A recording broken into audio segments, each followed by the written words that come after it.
Hey everyone.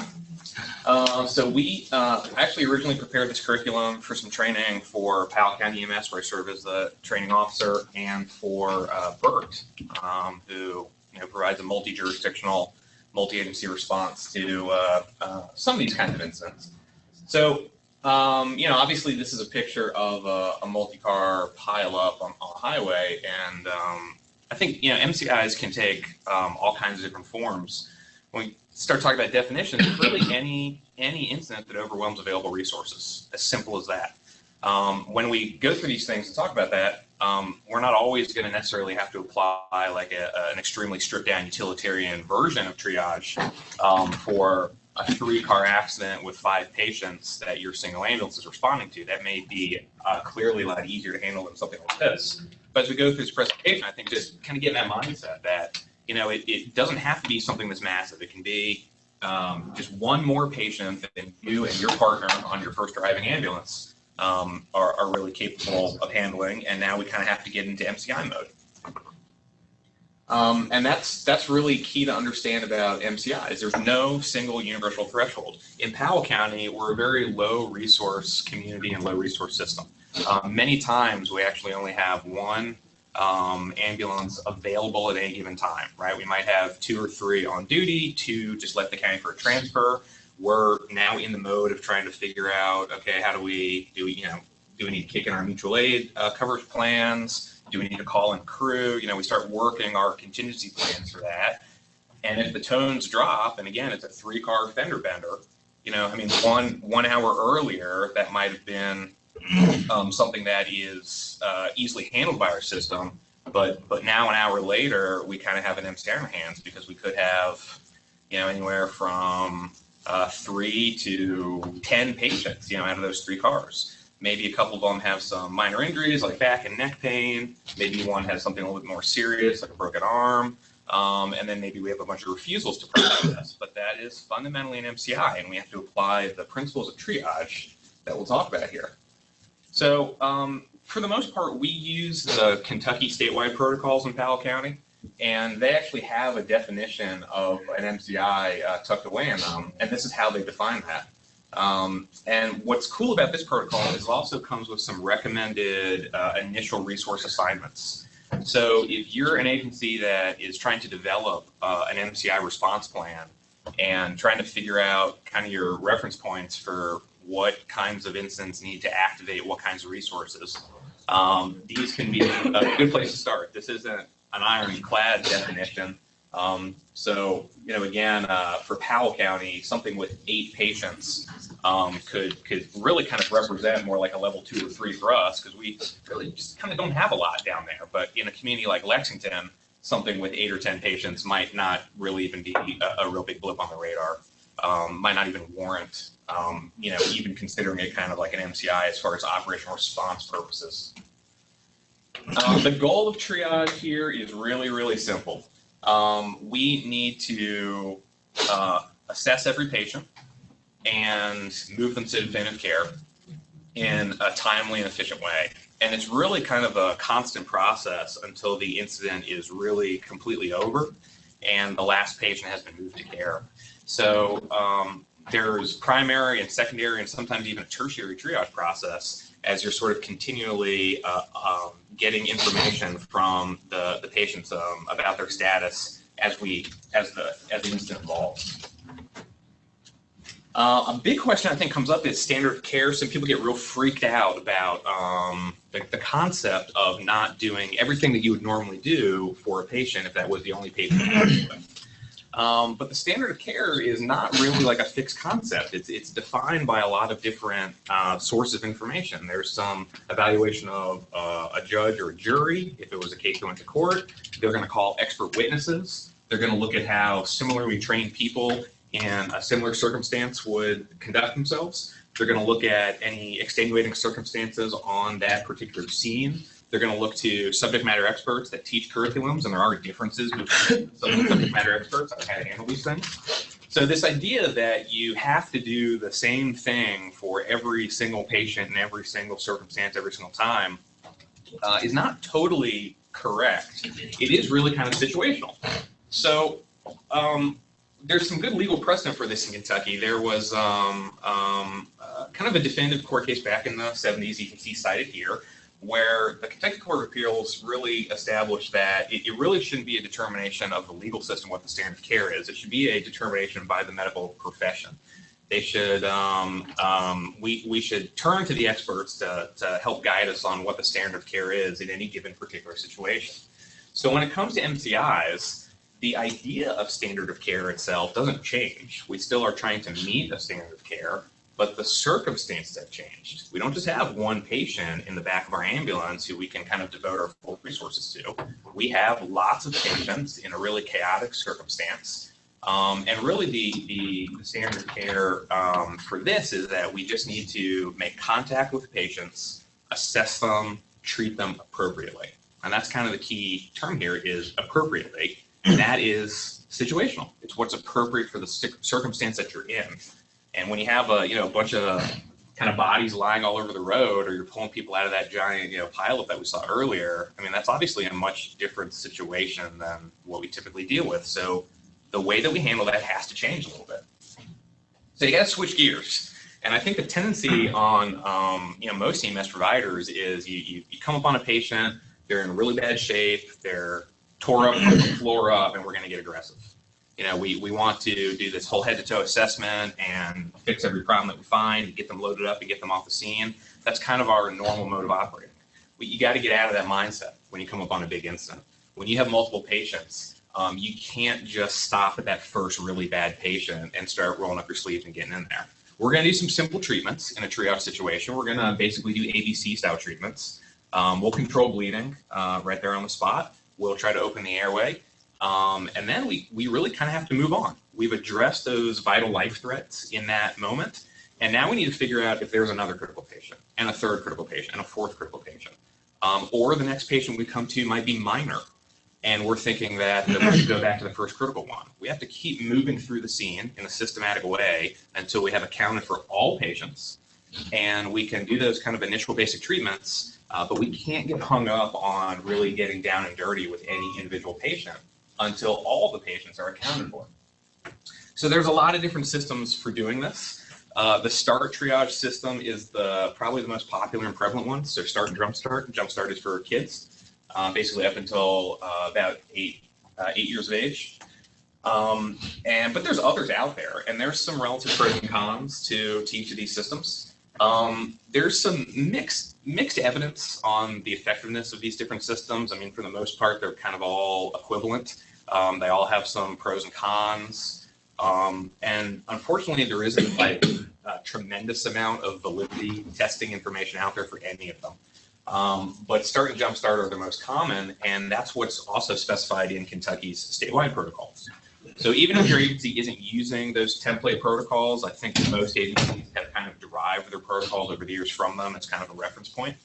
And if your protocol has a different system in it, you might want to consider adopting START or JumpSTART so that you can interface a little bit more smoothly with other agencies that you might be responding to. They're probably going to be using that one, considering that for the most part, they're all pretty equivalent.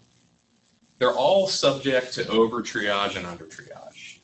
So the concept of under-triage is that you're essentially, under-triage is when you underestimate a patient's condition and you conclude that they are better off than they are and they don't get the care that they need. And there's always going to be some kind of like margin of error in doing that, right? I mean, we're not always going to get everything perfect, but that's a really bad situation, right? If somebody doesn't get the care that they need. So generally the consensus is that you want to try to minimize that rate to 50%.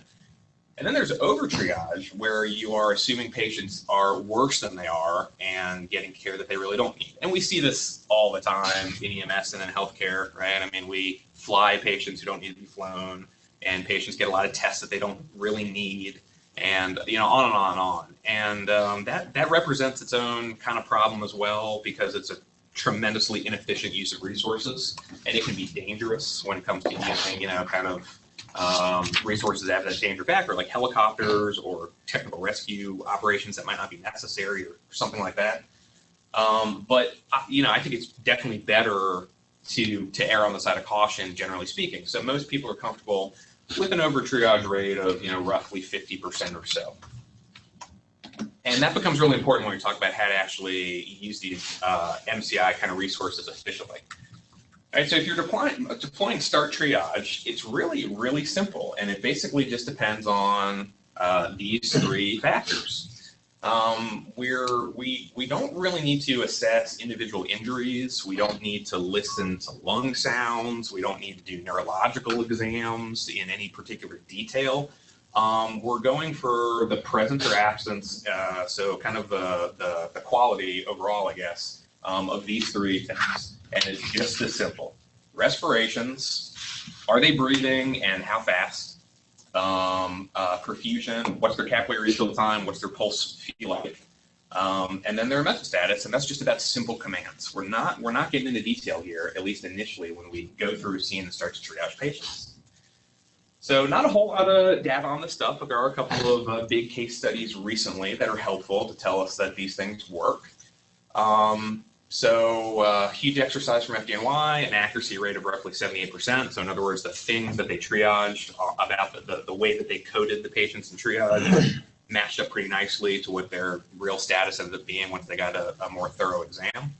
And then START was used in Virginia Tech. Kind of a little known fact about the Virginia Tech shootings, that the first arriving agency was the Virginia Tech Rescue Squad, which is a volunteer, student-run, ALS, special operations capable ambulance service. And, so these are volunteer college students doing this on a very part-time basis. And we're able to use this system pretty effectively. These triage rates here correspond pretty nicely with those averages. And so I think that kind of highlights that it can be a system that can be used really well, even if you're not really always in the mode of a tragedy. I don't think if you talk to people who went to tech or were involved in that in those years, no one was expecting that. This was an agency that I used to run a collegiate EMS agency, and the bread and butter is really like drunk people. Is really what you deal with a lot of. And so I think if you talk to them, they definitely weren't anticipating like one of the worst mass shootings in American history, right? But no one really is ever really expecting a disaster. If you're smart and you're savvy, you realize it can affect any community, and you try to train for it, you try to plan for it, but kind of no one expects a Spanish Inquisition. So that's kind of the beauty of the START system. It's pretty simple. I mean, you can put all the information about START Triage on the back of like an ID card and just put it on the back of your little bundle, or put a little pocket guy in your pocket and still use it really effectively, as long as you're familiar with it. So this is what it looks like. It's crazy simple. The first thing is we want to figure out green patients. So we have a PA in all of our ambulances. Hardly anybody ever uses it for anything. I actually like to use it all the time. Not recently, just because I don't think the community I work in now would really appreciate this, but when I was working in Washington, D.C., for example, and just idiot drivers just not moving out of the way, I just fire up that PA, silver Toyota, move to the right side of the road. And then they're like looking at it, you, silver Toyota, license plate ABC, get out of here, right? So it's a really handy tool. But you can, it's crucial when you arrive on the scene of an MCI, especially if you are arriving at a scene where you think there could be environmental hazards. If you roll up at a industrial site or something like that, and there's just like a bunch of people laying around in the grass in the parking lot, sort of your classic textbook hazmat response kind of thing, you're going to want to not get a whole lot closer. You're going to back your ambulance up, fire up your PA, and say, if you can hear the sound of my voice, walk towards it. Anybody who can move towards the sound of my voice, you're probably going to have to repeat that several times. Think about patients who have just been in like a traumatic kind of experience, and they're kind of dazed and confused, and there's a lot of chaos and noises going on. You're going to need to get their attention with an attention-grabbing statement through your PA. Identify yourself as a EMS provider, paramedic, or an EMT who's here to help, and say, walk toward me if you can, walk towards the sound of my voice, and kind of keep saying that so that they can localize where that sound is coming from and move towards it. So that is one way to, and a lot of times the most effective way to do this. And I teach at the Center for Domestic Preparedness, which specializes in mass casualty, WMD kinds of events and training. And this is exactly what we do. When we set up our big field exercises, we have one of the students from the class who is learning about this stuff standing at the front of the exercise area of the decon lanes and stuff like that. with a PA, with a megaphone, saying this kind of stuff. So it's not just a goofy kind of a textbook approach. It really can be effective in real life. So you get all your minor walking wounded people kind of moving out of that scene is the point. You're pulling them towards the ambulance, or you're directing them to go to some other place. You might say, if you can walk, go to that lamppost, or move towards that fire truck, or move to the median of the highway. You're just getting them, you're like detangling, decluttering the scene and getting the greens out of here. And the fact that they can respond appropriately, they have the mental status to respond appropriately to that, and the ability to move their legs to get there is a pretty good sign that they're in good shape, at least at this point. So then you start moving through the scene. One of the crew members on this ambulance needs to grab their little bag of triage supplies, which we'll talk about in a sec. Everyone should be carrying these, and go into the scene. And you want to try to do this systematically, and there's a few different ways to do that. You can identify sort of like a visual grid, and you can go to this sector first, and that sector, and that sector. If it's a pileup of cars, you're just going car to car to car to car. And this should really take just a few seconds to be able to do this sort of assessment. We don't have to spend a lot of time with people. Are they breathing? If they're not, we can position their airway pretty, just using simple positioning techniques. Probably going to be the head tilt chin lift, right? Because the head tilt chin lift. Because if they're not breathing, you want to open their airway, try positioning, and then if that gets them breathing, then you're going to have to move on. So maybe you're carrying a big stash of NPAs or OPAs or something like that, but probably not. And so just a head tilt chin lift, life over limb, and then you're going to assess. Basically, you can kind of move on from there if that's the situation. When you approach them, they're not breathing, they're black tag, and you keep moving. If when you approach them, they are not breathing, and then the head tilt chin lift is what gets them breathing again, we can go ahead and consider them to be a red patient. That's a pretty bad sign of itself. And then you can kind of skip what their actual respiratory rate is. That's all the information we need to say that they're red. So then we go down to perfusion, and we're checking for radial pulses. If it's absent, that doesn't mean that they don't have a pulse. It just means it might be too weak to feel, so we can test cap refill. If it's good cap refill, then we can kind of move over to mental status. And if the radial pulse is present in the first place, then again, just right to mental status. And then simple commands. You can say something like, lift up your right arm, or can you roll over? Or do you know what day of the week it is? Or just very, very simple information that they should really know. And so we can control bleeding too, right? If we find bad bleeding, we'll slap a tourniquet on it. If it's amenable to a tourniquet. If it's not, we're talking about some sort of direct pressure, and then trying to figure out a way to apply that and secure it really rapidly. So some of the things that I've trained on before with people is heavy objects. Right? If we can put a big bulky dressing down on a wound that's not amenable to a tourniquet, we can put some weight on that if there's something that just kind of hold it down. If there's stuff like that on the scene, but what we kind of want to avoid is there's a temptation to maybe do like wound packing and stuff like that. That can actually take quite a bit of time, and you're really getting tied up in this patient, and we kind of need to keep moving to the next person. And so far, everything I've been talking about is kind of under the assumption that you're the first arriving ambulance with a crew of 2, right? If you have more help with you, then yeah, maybe we can do a little bit of a leapfrog thing where we assess the patient, I leave one guy behind to do some wound packing or do some a little bit more aggressive treatments, and then he catches up with me, and so on and so forth. But if I'm just arriving on ambulance with me and my partner, I have to multiply myself. I have to keep moving patient to patient. And I don't want to get too tied up. So this is how we're going to limit our treatments. For respiration, it's just airway positioning, and keep in mind the recovery position. If you're concerned about spinal compromise, that head tilt chin lift might not be a great idea. It's actually probably going to be okay, to be honest. But if you're concerned about that, you can roll them into the recovery position, and that's actually very spine friendly when you do it properly. You stick one arm up under their head and kind of cock the leg over a little bit to keep them from rolling. And there's some pretty good research coming out of Norway on the lateral trauma position. And what they're starting to do with those patients is put them on their side, kind of pad void spaces appropriately to keep the spine pretty much in line.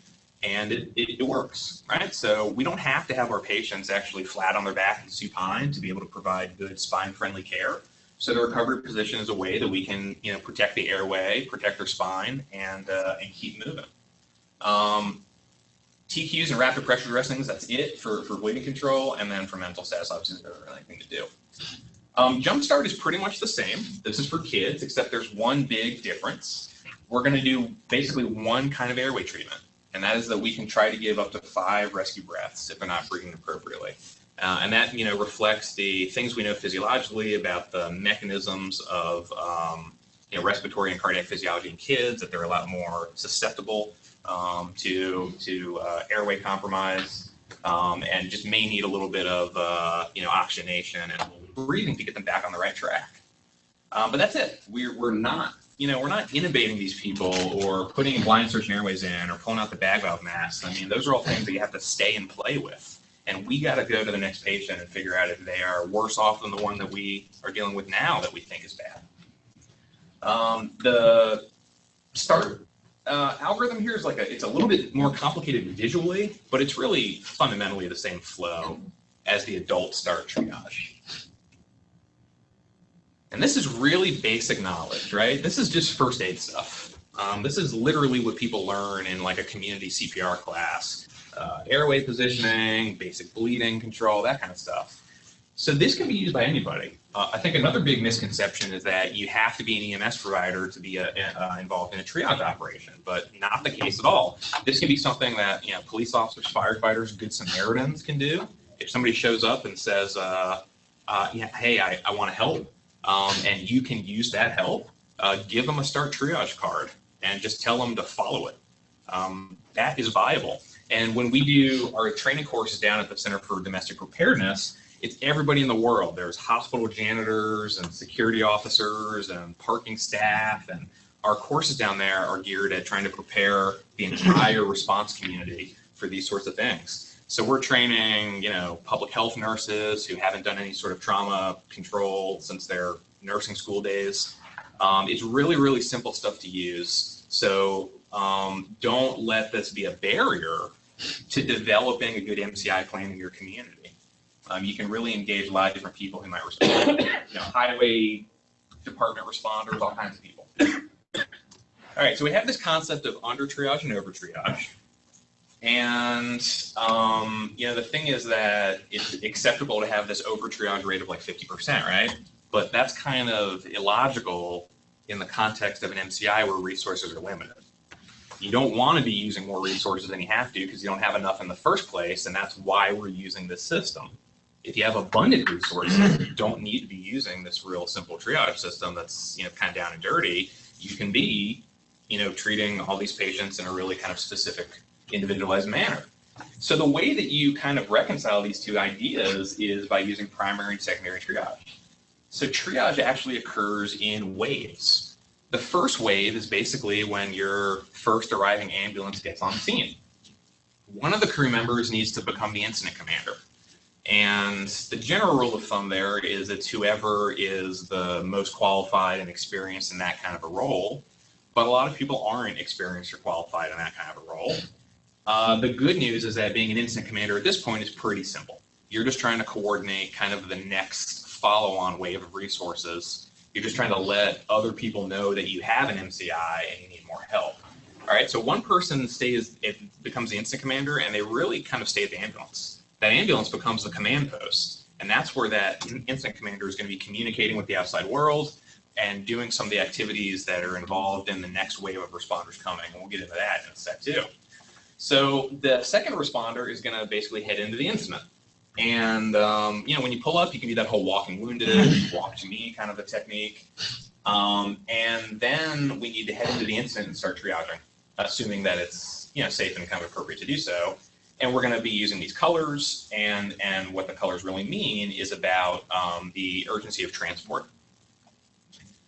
So you really have to have some tools on the ambulance to do this. And one thing that I've kind of discovered working with different agencies, and we have a lot of students in the lab at EKU where I teach who, or do a ride time with different agencies and so forth. There's a lot of people don't even have any idea if this is on their ambulance. It might be, it might be there because it's on an inspection list or something like that, but no one knows where it is. It's hidden under the bench, under like the bedpan and toilet paper and old road flares and stuff like that, or it's tucked way in the back of a shelf somewhere, and they're just, they're not really kind of like comfortable with what it is and where it is and how to deploy it quickly. And it's really simple. I mean, these are just rolls of colored tape. You can get this stuff at like any hardware store, and it's flagging tape basically. Surveyors are using this kind of tape to mark different things. You can use electrical tape. I mean, this isn't like fancy stuff. If you go to different websites about disaster supplies, they will treat it like it's fancy stuff and charge you like $100 for this little kit. But you can just like grab some rope and some electrical tape, and now you have your initial triage kit. So you're going to go through the scene, and you're going to be triaging people accordingly, and you're going to tear off some tape and make it really obvious what color these patients are according to your triage findings. So good places to put this tape would be around wrists, or a big piece of tape maybe down the front of their chest, or over the forehead or something like that is pretty obvious. And what you're going to do is tear off one piece that you put on them, and then you're going to tear off a second piece or keep a log of those colors as well. And the idea here is that you're going to then come back to the command post, and you can have this count that you present to the incident commander. So you have either a log or the pouch. I actually like the log better, because if you're using like the flagging style tape, you get these little kits that have a pouch on the belt, or you can use your pants pocket. And so you tear off a piece of this flagging tape and you stuff it in your pouch. You come back to the command post and you like dump it out on the hood of the ambulance or whatever, and it all like blows away and falls away. So I like a paper log, or even just on my glove, keeping tallies of how many colors we have. So what this does is allows the incident commander to make a focused resource request that's appropriate for these colors. Another thing that I've heard a lot, and I think people in this room and on this broadcast have probably had this experience too. MCI, a lot of patients, and people are on the radio saying, give me everything you got. Give me everything. Shut down the highway. I need helicopters. I need ambulances. I need everything. Let's activate this. Let's activate that. That may not be necessary at this moment. And also think about some of the communities that we all work in. So I'm working in Eastern Kentucky. Most of the agencies have similar resource constraints to the agency that I work for. They may only have 1 or 2 ambulances available or even in service at that time. So if I holler back to dispatch that I need everything you got, or I need 11 ambulances because I've counted 11 patients, I'm basically just like dumping the resources of an entire region of the state. And that has this whole secondary and tertiary order effects on the entire healthcare system in like a multi-county region. So we want to focus up a little bit. So for example, in this kind of a tally, I really only need probably like 4 ambulances. Really don't need any ambulances for the greens right now. They're just not my priority right now. I probably want 1 for each of the reds, because we have identified some critical patients, probably gonna need some aggressive care. But if I'm concerned about resources, I mean, 1 ambulance ought to be a couple of yellows, right? We're in a low resource environment anyway. It's not optimal, but they can do it. And then my black patient is just dead right there, right? So that needs a different kind of resource support. But I don't need 11 ambulances. I don't need everything you got. I don't necessarily need to activate BERT or activate any of these other teams yet. At this moment, approximately a few minutes after arriving on the scene, I can go ahead and tell dispatch, I have an MCI. I've established command at this location in ambulance number 1. And I need 4 additional ambulances for the patients we've encountered so far. So the other thing that you're going to want to do is set up a casualty collection point. And this can be done with tarps like you see. This can be done with flags. There's lots of different kind of kits, but this is really something where you really would want like a commercial solution. So I like flags that you can plant in the grass, or that come with like a sandbag base for the area. Because these tarps, I mean, imagine like I can barely put a bed sheet on my own bed. So imagine like being in the middle of the highway and you're the incident commander and your partner's doing this triage, and you're getting ahead of the game by setting up your CCP and you're trying to like unfurl these tarps and keep them from blowing away, a lot of times it doesn't work really well. So they make these cool little flags with colors and big, like bags that just keep them upright. So you're going to set this up, and this is the area where you're going to bring your initial triage patients to. So these 4 ambulances that you just requested are going to arrive on scene. And their first job is going to be to park in a staging area that you've identified to them. We don't want a whole bunch of ambulances cluttering up the scene. And what you can see here is that the CCP is kind of, in my mind, it's in front of the ambulances as you approach the ambulances, right? So all of their doors are open to the CCP. They are ready to receive patients and then disembark from the scene. So these ambulances are going to arrive at a staging area, and the first thing that they're going to do is they're going to go into the scene, and they're going to be like litter bearers, and they're going to bring all of those patients that you put that colored tape on into the CCP and put them in treatment areas according to their color. And then as it becomes ready to start actually moving patients off the scene, they're going to move their ambulances from their staging area over to them to get loaded up. So once they get to secondary triage, we're going to put these triage tags on them. You could do this during initial triage, but generally you wouldn't want to just because it's not really necessary. And also, each tag is sort of like, it's almost like one-time use in the sense that once you tear off one of these color strips, you can't really put it back on really easily. So if a patient's status changes, and that could actually be an upgrade of the change if you've done something like controlling bleeding, then you have to like put a new tag on them and tear it off again, and it's just an unnecessary use of time during initial triage. But when they get over to the casualty collection area, you'll want to pull out your tags. And you're going to tear down these bottom colored tags to the color that matches their condition. So what this means is we're going to re-triage them. They might have been a yellow patient on initial triage, and once they get to the yellow tarp or the yellow flag, actually their conditions deteriorate a little bit. And so we're going to re-triage them, and if they become red, tear it down to red. But these tags are also how you're going to track patients. You're going to write their name on it and their injuries and all that sort of stuff and where they're going once you put them up in the ambulance. And these are kind of old school ones. Newer triage tags have some places where you can write that same information as well and keep a receipt basically.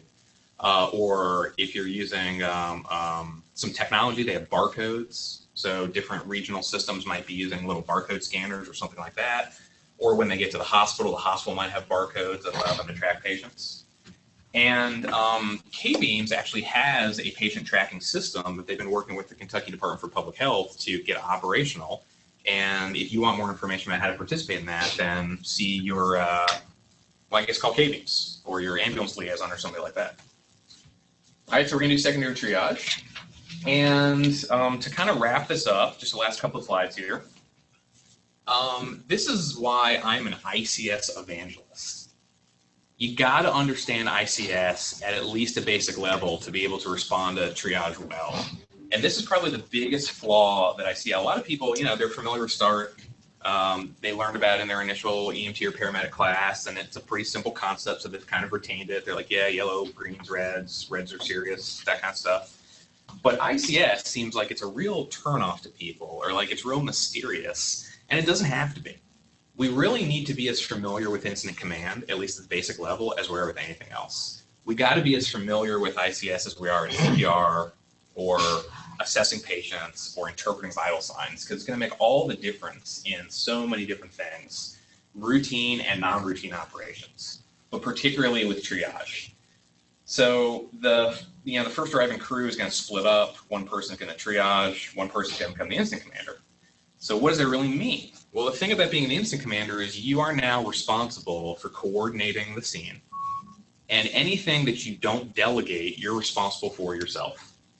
And so if I'm responding as the initial incident commander, these are the things I need to do here in the second bullet point. I need to establish command, which means I need to say to dispatch, we have an MCI, we have an unusual situation. I am in charge. I'm the incident commander. I'm not going to say I'm in charge over the radio. I'm going to say I've established command at a given, this given location, and that's going to let all the other responders know that that's who they need to check into and report to. I need to try to set up some sort of a casualty collection point because the patients are going to need to come out of the scene pretty quickly. I need to set up a staging area. I need to tell my follow-on units where to actually physically park their ambulance when they arrive so that they don't start cluttering up the scene and that I can maintain accountability of all my resources. And then I may need to set up a transportation unit too. I may need to have somebody who actually coordinates patient transportation at the CCP. So let's say I have a fire truck that arrives on the scene next. That's awesome. I'm going to take those 3 or 5 guys, and I'm going to make one of them my staging area manager, one of them my transportation unit leader. I'll send the other 2 in to start pulling bodies out of the scene to the CCP. Here's some other tips about incident command. Wear your role. We need to be carrying ICS vests on our ambulances. We need the other people who respond to the scene to know who the incident commander is, who the staging area unit leader is, so that they can get their guidance from those people. We want to make sure dispatch is aware, and the other stuff we've already covered. And we've covered this as well. So every ambulance really needs to have this stuff on it. And if you don't know where it is on your ambulance, I would encourage you to find out. If you don't have it on your ambulance, I'd encourage you to get it. And it doesn't have to be expensive, like we talked about. A big thing you're going to want is a lot of tourniquets, right? If the concept is that when we come to like a red patient, we're going to have to control bleeding, we can't get down and dirty with direct pressure or wound packing, stuff like that. Slap a tourniquet on it and go. So no conflict of interest here. I don't receive any financial rewards from this company, but I am a big fan of the SWAT T tourniquet for this reason. Big stretchy rubberized tourniquet because it's cheaper than the CATs. So CATs are great. All the tourniquets on the market are pretty good. But a CAT is like $40, whereas a SWAT T tourniquet is like $12. So again, my agency, not a lot of money. That's going to be the attractive option for me. Command supplies. If you have the resources in your system to have an incident commander, whether that be a shift supervisor or a fire engine captain or somebody like that, these are all the things that they're going to want to carry so that they can really get, really do incident command right, and get some training in being an incident commander. But if you don't have that kind of resource, you can put together a kit that gets handed off from crew to crew day to day. So if you're one of these agencies that maybe only has a couple of ambulances in service, volunteer fire departments with various levels of availability and coverage, according to the member schedules, that kind of stuff, you could just put together essentially like a duffel bag that has all these kind of major command supplies in it, and that could be handed off from person to person as they take turns being the on-call incident commander. So if you're working with your volunteer fire department and Ryan is capable of committing to being the on-call incident commander every 3rd Friday of the month, you just get that bag to him on the 3rd Friday, and whoever is the on-call incident commander on Thursdays and Wednesdays, and so it goes. They just hand off this duffel bag every 24 hours, and their job is going to be to respond to the incident as the incident commander to relieve the initial ambulance crew of that responsibility in a quick fashion. So these are kind of these take-home points.